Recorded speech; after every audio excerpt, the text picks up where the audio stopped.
Hello అండి, అందరికీ praise lord. అందరూ ఎలా ఉన్నారు? దేవుని కృపను బట్టి నేను కూడా చాలా బాగున్నానండి. ఎడారిలో సెలయర్లు ఏప్రిల్ 20వ తారీఖు విందామా? శక్తి చేతనైనను బలము చేతనైనను కాక నా ఆత్మ చేతనే ఇది జరుగునని సైన్యములకు అధిపతియగు యెహోవా సెలవిచ్చాను. జకర్యా గ్రంథం 4వ అధ్యాయం 6వ వచనం. ఓసారి నేను కొండ ఎక్కిపోతూ ఉన్నాను. ఆ కొండ మొదట్లోనే సైకిల్ మీద వెళ్తున్న ఒక కుర్రవాడిని చూశాను. నేను కొండ మీదకి ఏటవాళ్ళతో మాత్రమే కాక ఎదురు గాలిలో తొక్కుతున్నాడు. అతను చాలా కష్టమైపోయింది. చెమటలు కక్కుతూ తాను చేయగలిగిందంతా చేస్తూ తొక్కుతుంటే అదే దిక్కుగా వెళ్తున్న ఒక ట్రాలీ కారు వచ్చింది. అది అంత వేగంగా పోవడం లేదు. ఆ కుర్రవాడు అందుచేత ఒక చేత్తో ఆ ట్రాలీని పట్టుకోగలిగాడు.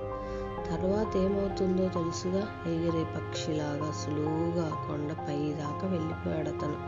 అప్పుడు నాకు అనిపించింది, నా అలసటలో బలహీనతల్లో నేను కూడా ఆ కుర్రాడి లాంటి వాడిని. కొండపైకి సైకిల్ తొక్కుతున్నాను. నిరోధక శక్తులు ఎన్నెన్నో, పూర్తిగా అలసిపోయాను. కానీ ఈ ప్రక్కనే గొప్ప శక్తి నా అందుబాటులోనికి వచ్చింది. ప్రభు యేసు క్రీస్తు శక్తి. నేను కేవలం ఆయనతో సంబంధం కల్పించుకుని ఆ సంబంధాన్ని కొనసాగిస్తే చాలు. ఆ పిల్లవాడు ఒక చేత్తో ట్రాలీని పట్టుకున్నట్టు ఒక్క వ్రేలంత విశ్వాసంతో యేసుని పట్టుకుంటే చాలు.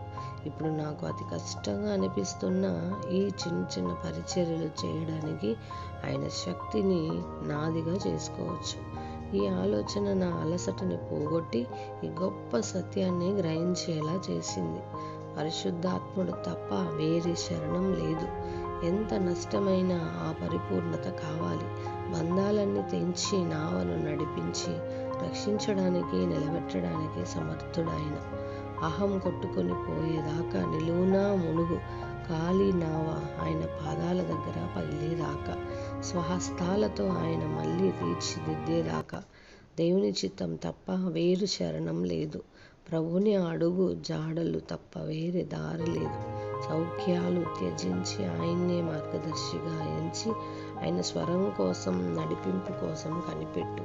స్వంత ఆలోచనల్ని వెలివేశాను. నేడు నిరంతరం ఆయన సంకల్పమే శిరోధార్యం. నా ఆశలు, ఆశయాలు ఆయనతో పాతిపెట్టాను.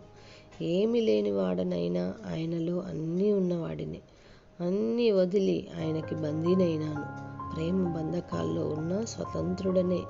సందేహాల నుంచి, పాపపు చెర నుంచి, ఆందోళన, భారం, బాధల నుంచి అన్నీ వదిలాను. ఎంత మధురం ఈ విశ్రాంతి! ఆయన పాదాల దగ్గర వేచి ఉన్నాను.